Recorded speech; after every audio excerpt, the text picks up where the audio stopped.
레슨 2 이어서 하고 있습니다. 바짝바짝 해야지. 이해됐어요? Should they push the child to develop the talent? push to develop the talent잖아요. 그러니까 이게 우문이란 얘기예요. 자, 3번 봅니다. Why do you believe some children show advanced abilities in an early age? Are they born with a special talent or do they learn it somehow?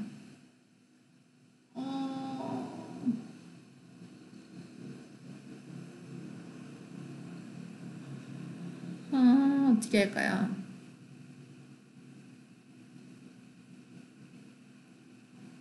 질문을 다시 봅시다. Why? 왜? Do you believe? 너는 믿고 있어. Some children show advanced abilities 라고 했어요. 몇몇의 아이들이 advanced 된 능력들을 왜 초기에 보여준다고 믿고 있어. 너는 왜 아이들이 초반에 영재성을 보여준다고 믿고 있어? Are they born with a special talent? 타고나는 걸까? 아니면 어떻게든 어디선가 배우는 걸까? 라고 물어보고 있죠. 여러분은 어떻게 생각하세요? 여러분들의 천재성이 타고난 거라 생각하세요? 갖고 태어난 거라면 내가 갖고 있는 거라면 잊어버릴 수가 없죠.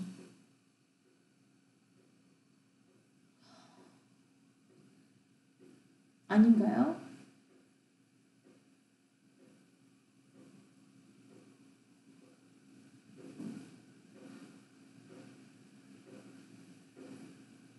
Why do you believe yourself? 너는 왜 영재인 아이들이 있다고 믿니? 라는 뜻인가요? 영재성을 보여주는 아이들이 있다고 믿니? 라고 하는데 믿지 않으면 어떤 거야? 영재성을 보이는 애들이 없다고 믿는 거야? 아니면 모두가 영재라고 믿는 거야?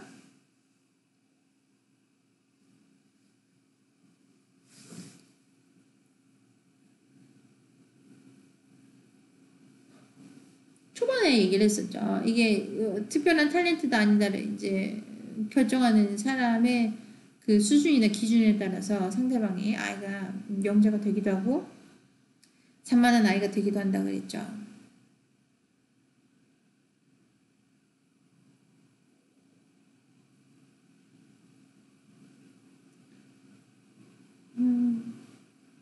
아이가 레고를 아주 잘한다고 합시다. 레고 조립을 잘한다고 합시다. 익셉셔널하게.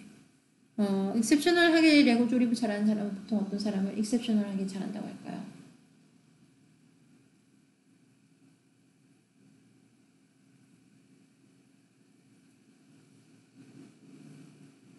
맞아요. 그러니까 생각 외에 그 틀에서 박히지 않는 틀 밖에의 크리에이티비티를 보여줄 때 exceptional이라고 얘기를 하겠죠. 그러니까 레고를 뭐 4개짜리 블록을 쌓아서 싱글 침대처럼 많이 큰 뭐 그거를 만들어냈어. 피라미드를 만들든지 뭐 싱글 침대를 만들고 그 위에서 매트리스 깔고 잔다든지 어쨌든 아이로서 보여주기 힘든 참을성을 인내심을 보여주면서 큰 작품을 완성했어. exception이라고 하겠죠.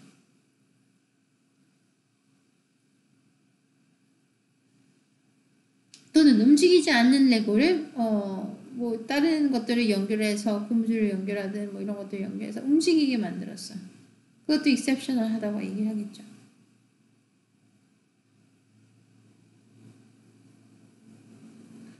뭐가 있죠?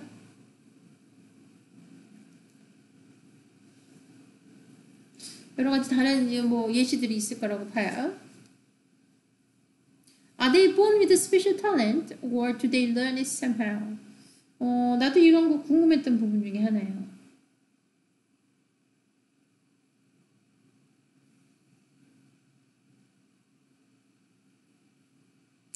아이는 주 양육자에게로부터 사랑을 하는 법도 배우고 사랑받는 법도 배우고 그 다음에 위기를 극복하는 방법, 스트레스를 견뎌내는 방법 뭐 이런 것들을 체험에서 배웁니다. 체험으로.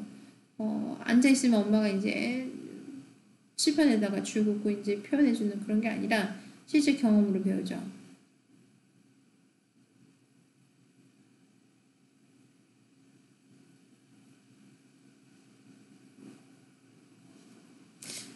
잠시 멈추고 수업으로 가야겠어요. 자, 연속으로 해보죠. 시간이 5분 지났습니다. 그래서 이야기 요점을 보자면 우문일 경우에 같이 소위 말해서 오매한답 을 한다면 포인트가 없죠. 일부러 우문을 할 때도 있죠. 어떤 경우죠? 엄마가 좋아, 아빠가 좋아. 아이에게는 답답한 얘기죠. 둘 중에 누군가를 더 좋아하는지를 고르라는 얘기가 별로 현명한 질문은 아니죠. 어떤 질문이 좋을까요?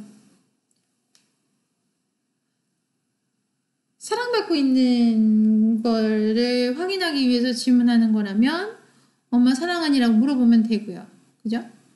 엄마가 아이에게 더 친근감이 느껴지는지 아니면 아빠가 아이에게 좀 더 친근감 있게 느껴지는지 알고 싶다면 엄마보다 아니면 또는 아빠보다라고 비교하기보다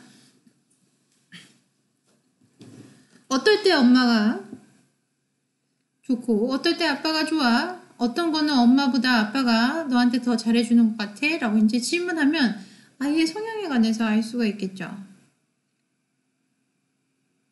엄마가 좋아, 아빠가 좋아 라고 물어보고 엄마라고 그러면 아빠가 삐져서 그럼 난 너랑 안 놀아 이렇게 대답하는 거는 본인의 의도와 다르게 메시지를 전달을 하고 그 다음에 메시지를 받은 아이는 의도와 다르게 메시지를 해석하고 서로 오해가 쌓이는 질문이 되겠죠. 아이는 이제 기겁을 할 거예요. 그런 질문을 받을 때마다 내가 선택을 해야 되고 선택이 잘못된다면 나는 버림받겠구나 라고 오해할 수 있죠. 이해되십니까? 네. 그래요.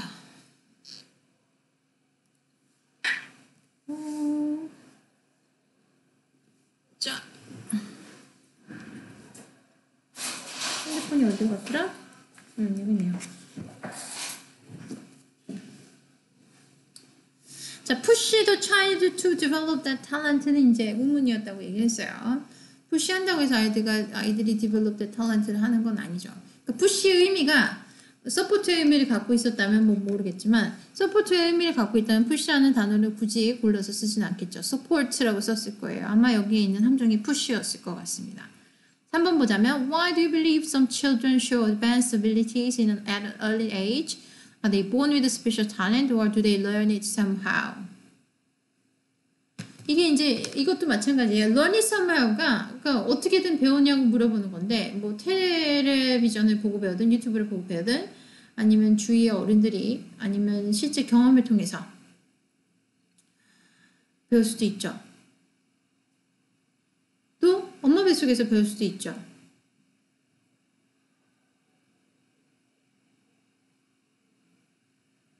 또는 푸시가 아니라 부모의 서포트에 사는 그러니까 부모님이 서포트 해주는 거에 관해서 칭찬은 독이 된다고는 하는데 격려는 독이 되지 않죠. 너 그림 너무 잘 그린다 최고다 랑 너 옆집 누구보다 그림 너무 잘 그린다 걔보다 훨씬 잘 그린다 는 칭찬이 아니죠. 비교죠. 그래서 아이가 칭찬을 가장한 비교를 당하고 성장을 했다면 별로 좋은 도움은 안 됐을 거예요.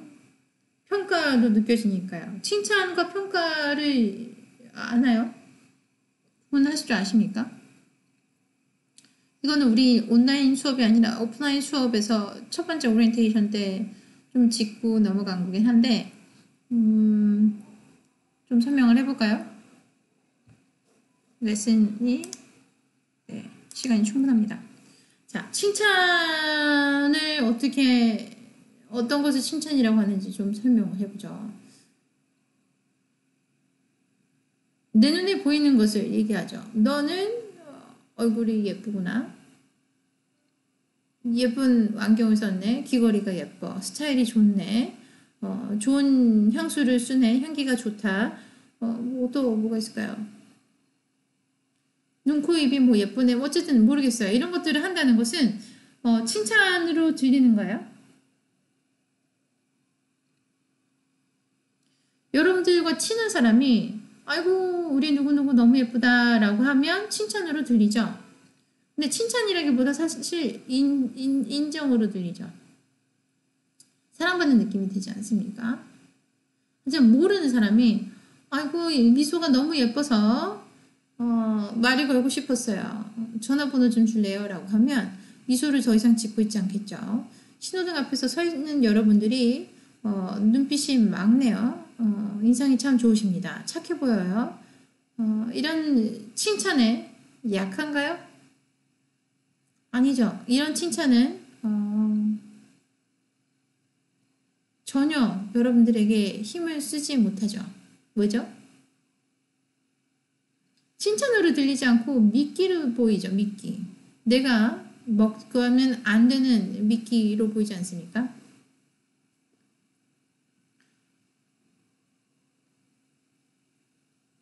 칭찬이 아니라 평가로 보이고 네가 뭔데 나를 평가하지? 그래도 좋은 소리 했으니까 싫더라도 고맙다 소리는 해야지 라면서 마지못해서 감사합니다 그러고 맙니다.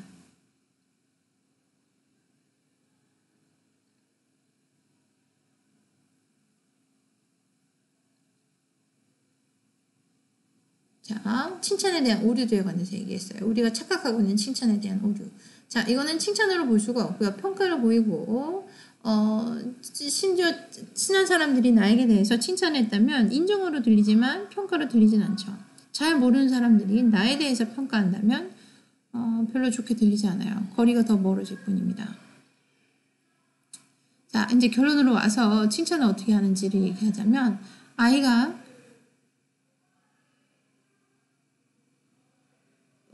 아이라고 하기엔 좀 그럴까요? 눈코입이 너무 예쁘다. 처음 보는 사람을 뭘 봐요? 그 사람의 행동이나 태도, 그 다음에 외모를 보죠. 저는 외모 안 봅니다 그러는데 눈이 삐었어? 눈이 안 보여? 앞에 사람이 외모가 어떻게 생겼는지 왜 안 보여? 그 사람이 그 외모를 가꾸고 케어하는데 가꾸고 케어하는데 똑같은 말이지만 어쨌든 케어하는데 얼마나 많은 노력을 했을 텐데 그게 왜 아무렇지도 않게 느껴지지? 이해되십니까?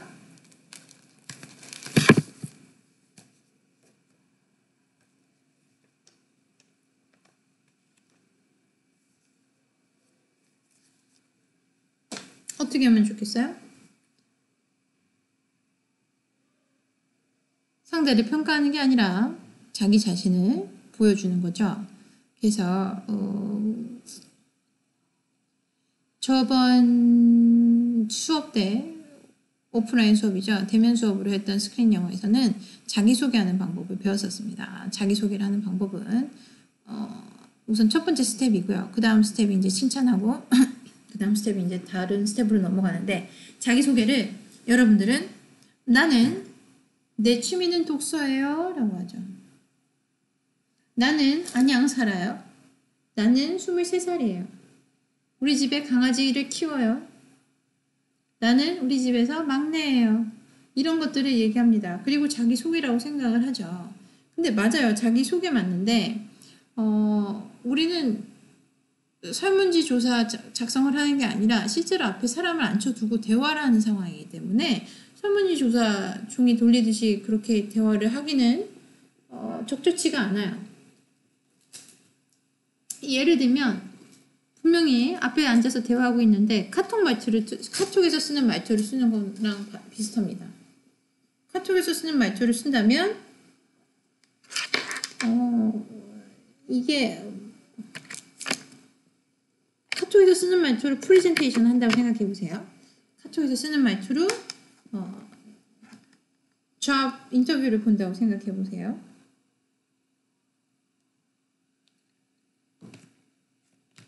카톡에서 쓰는 말투로 아르바이트에서 일을 한다고 생각을 해봅시다. 좀 어렵겠죠? 적절치 않죠? 적절하지 않아요. 자기소개를 어떻게 하면 좋을지 다시 얘기를 하자면 내가 누구야 라고 얘기하는 순간 이게 왜 이상한 거지? 내가 누구야 라고 얘기하는 순간 상대방은 더 이상 더 할 게 없어요. 내 문장은 완벽했고요. 난 지금 충전만 하고 싶은데. 네. 자, 내 문장은 완벽했고요. 상대방이 더 이상 끼어들 데가 없습니다. 나는 독서가 취미야. 나는 리그 오브 레전드가 게임하는 게 좋아 라고 얘기했으면 내가 게임을 잘 모르는 사람이고 또는 내가 책을 잘 안 읽는 사람이라면 내 취미가 없다고 칩시다. 나 그냥 시간 남으면 넷플릭스 보다가 유튜브 보다가 그냥 자는데 그 넷플릭스를 취미라고 볼 수 있나? 애매한데 핸드폰 보는 게 취미라고 해야 되나? 조금 모르겠는데 자 이런 사람들에게 나는 내 취미는 책을 보는 거야 라고 한다면 아 그렇군요 네 축하드려요 라고 하지 아 그런가요? 어떤 책이 재미있나요? 저는 책에 흥미가 있었는데 라는 피드백을 받을 수는 없어요. 왜? 상대방이 첫 번째로 책에 흥미가 없으니까요. 그리고 취미에 관한 얘기를 자꾸 이러네요. 충전기를 새로 가져오든지 해야겠어요.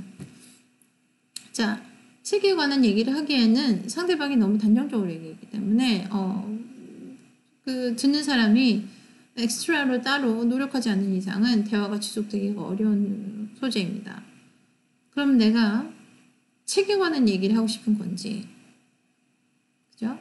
나는 책 읽는 사람이라는 걸 얘기하고 싶은 건지, 내가 취미로 책을 읽는 이유를 같이 쉐어를 상대방에게 소개하고 싶은 건지를 생각을 해본다면 얘기가 좀 달라지죠. 나는 책을 읽는 거를 상대방에게 어필하고 싶다면 나 소개로 얼마나 책을 많이 읽는지를 어필하면 되겠죠. 그죠? 일주일에 3권 정도 읽고 있는데 제 생각에는 빨리 읽는 건지 늦게 읽는 건지는 별로 중요하지 않은 것 같은데 이제 띄엄띄엄 읽고는 있어요. 그래서 완벽하게 처음부터 끝까지 읽는다기보다 손에 잡히는 대로 옆에 있으면 읽는 편입니다. 또는 저는 책 한 권을 잡으면 밤을 새서라도 그걸 끝을 내고 나야지 좀 편해지는 스타일이라서 몰아보는 성향이 있어요. 라든지 그러니까 본인의 성향을 말해주는 좋은 기회가 되겠죠. 책 한 권으로서 독서의 습관으로서 독서의 성향으로서 그 사람이 어떤 성향을 갖고 있는지 알려주죠. 어떤 사람들은 예를 들면 택배가 오면 그래 택배 내일 보지라고 하는 사람도 있고요. 오늘 할 일이 많았어. 그럼 밤에 집에 늦게 들어왔어. 그럼 박스가 그냥 있어. 그럼 내일 열어보지라고 하는 사람도 있고 어떤 사람은 새벽에 오든 저녁에 오든 아침에 오든 무조건 열어봐야 되는 거예요. 빈 박스를 놔둘 수가 없어요. 그런 사람들도 있어요. 그러니까 서프라이즈든 이런 거에 대해서 웨이팅 하는 것을 어려워하는 사람도 있죠. 그래서 내가 누군가를 위해서 선물을 샀어. 그러면 그 사람 생일이 3일 후야. 근데 3일까지 막 견디는 게 너무 어려워. 빨리 알려주고 싶어. 이런 사람도 있고요. 3개월 전에 샀는데 얘기도 안 하고 가만히 있다가 3개월 있다가 생일 딱 되면 이거 너 선물이야 라고 주는 사람도 있어요. 성향이에요. 성향. 이제 그런 걸 알려줄 수 있는 게 자기소개라는 거죠. 내가 안양대학교에서 30분 거리에 살고 있어를 알려주는 게 자기소개가 아니에요.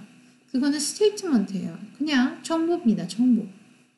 나를 알려주는 게 아니에요. 나를 알려준 게 아니라 나의 조건들에 대해서 알려준 거죠.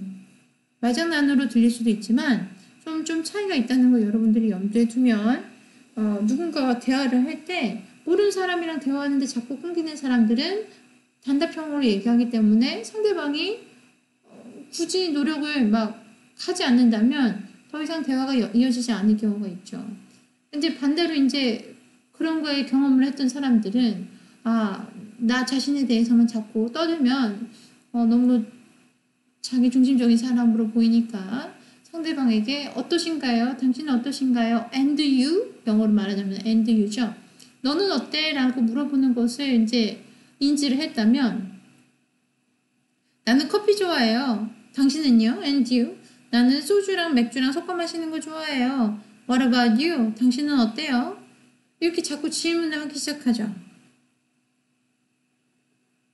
그것 또한 약간 설문지형 대화가 되기 시작합니다.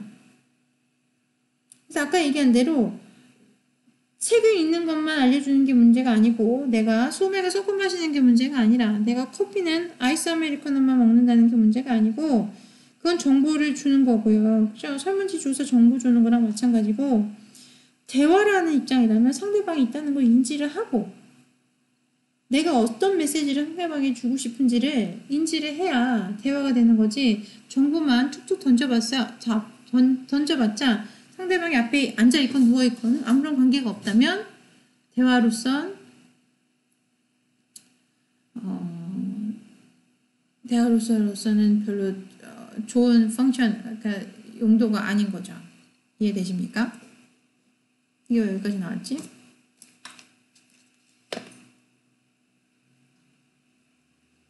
이걸 언제 어떻게 배웠냐? Learn it somehow 이거 얘기하다 나온 거죠? 네, 알겠습니다. 이렇게 다 나왔습니다. 1, 2, 3번 생각보다 깊이 생각할 수 있는 문제예요.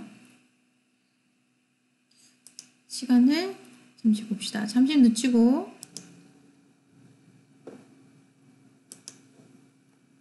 자, 리스닝 1으로 들어왔습니다. 제가 지금 레슨 2 하고 있으니까 리스닝 1하고 리스닝 2 하면 끝날까요? 지금 책이 없는 사람들도 있을 거예요. 이 책은 괜찮은데 ESP 책은 지금 재고가 없어서 좀 시간이 걸린다고 하는데 여러분들 책 어떻게 잘 구하고 있는지는 잘 모르겠습니다. 자, 한번 들어봅시다. 리포터가 얘기합니다. Hello, everyone. Today we have a great subject to talk about. Genius, what it is and where it comes from. 다시 들어봅시다.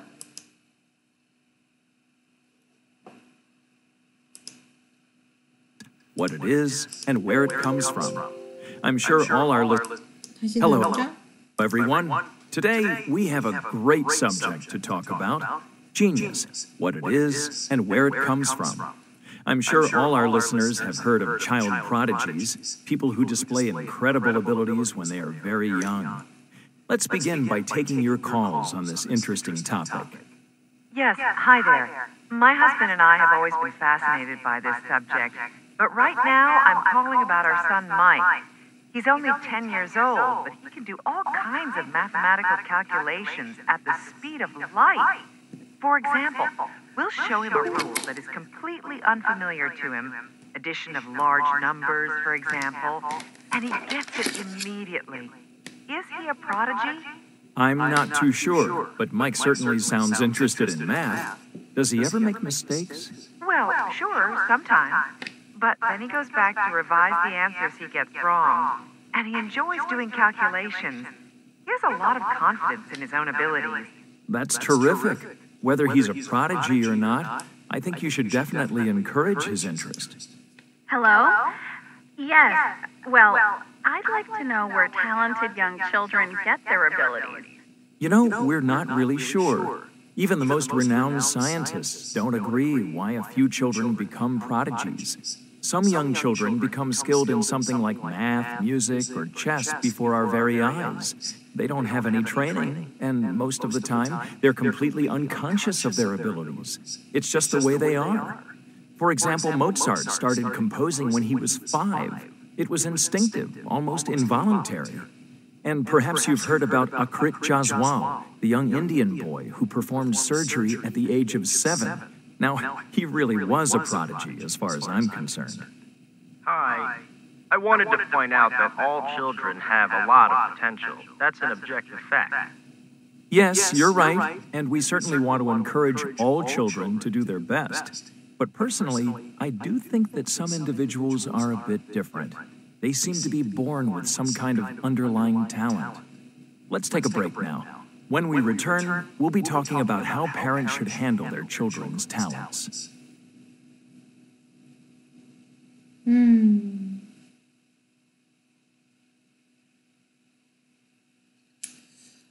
여기서 단어 하나가 나왔죠. Objective fact는 뭐예요? 객관적인 사실이에요 라는 얘기죠. 콜러가 얘기해서 그냥 애들은 다 재능은 있어 라고 얘기를 했습니다. 자, 그 전으로 올라가면 모차르트에 관한 얘기가 나왔어요. 모차르트가 몇 살 때? 어디 있어요?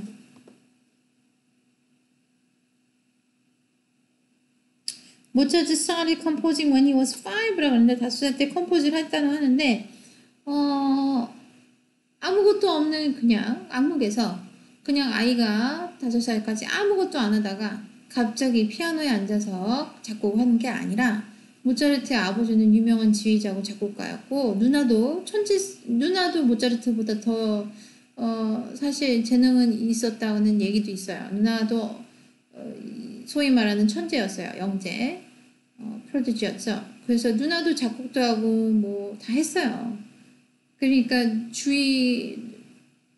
생각을 해보세요. 여러분들과 나이가 한두 살 더 많은 형제가 피아노를 잘 칩니다. 그럼 여러분들은 피아노에 expose 되어 있죠. 그죠? 피아노에 이제 노출이 되어 있는 상황이에요. 여러분들의 엄마가 유명한 가수입니다. 그럼 여러분들은 엄마 가수, 뭐 오페라 가수라고 하면 콘서트나 아니면 오페라 리허설에 많이 쫓아다녔겠죠. 엄마가 데리고 다닌다고 하면. 그죠? 그래서 어떤 아이는 생전 7살이 되든 10살이 되든 오케스트라 음악을 실제로 본 적이 없는데 본인은 엄마 뱃속에 있을 때부터 계속 오케스트라 음악과 같이 했어요. 그러면 악기를 구분하는 것 정도는 5살 때 할 수 있겠죠. 근데 주위에서 봤을 때 이 아이가 5살밖에 안 됐는데 피아노로 멜로디를 들으면 피아노로 멜로디를 쳐요. 듣는 대로 저렇게 절대음감이 있다니 대단하군요. 라고 하는데 사실 좀 다른 얘기죠. 그래서 어떤 환경에서 자라냐는 절대로 무시할 수 없는 요건 중에 하나가 돼요. 아이들이 영재성을 띠는 거에 따라서. 그래서 가끔 부모님들이 이건 정말 아무것도 이 아이에게 여기에 관련된 일은 아무것도 절대로 한 게 하나도 없어요 라고 하는데 그 부모님이 생각했을 때 아무것도 없을 수 있지. 그 아이가 본인에게 충격적으로 다가온, 이게 긍정적인 충격이라고 본다면 충격적으로 다가온 누군가의 연주하는 모습이라든가 누군가가 자기가 감정적으로 느꼈던 클라이맥스가 있다면 당연히 거기에 더 집중을 하기 나름이죠. 근데 좋으니까 하는 거잖아요. 어쨌든 간에.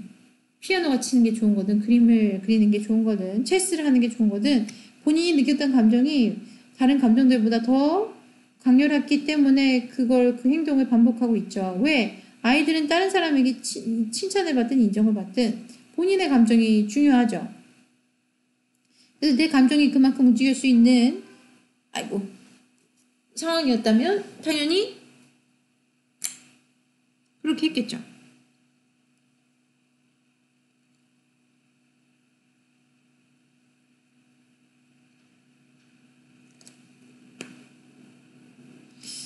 모르겠습니다.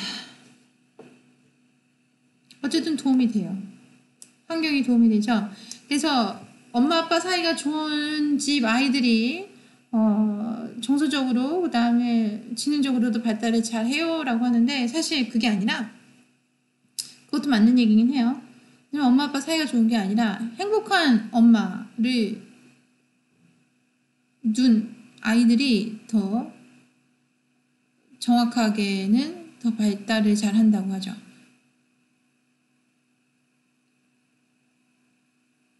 좀 차이점이 뭔지 알겠어요? 엄마 아빠 사이가 좋아서 아이가 발달을 잘하는 것도 맞는데 그거는 이제 결과론적인 거고 원인은 사실 엄마가 행복하다면 아이가 영유아기 때를 얘기하는 거예요. 그러니까 주된 양육자가 엄마일 때를 얘기하고 있죠.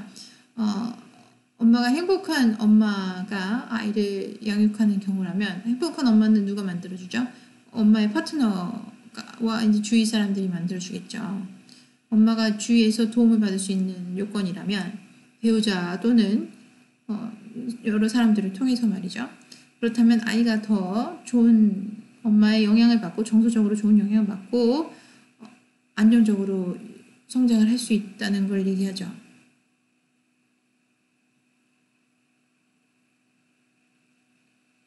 정서적으로 안정된다는 것은 아이가 영재성을 본인이 드러내기에 충분한 조건이 될 수 있다는 얘기가 되죠. 그래서 기본적인 환경 요건으로도 그렇습니다. 자, 단어를 좀 볼까요? 25분 아까 지난 것 같은데. 이거 큰일 났네. 어쨌든 녹화 중단합시다.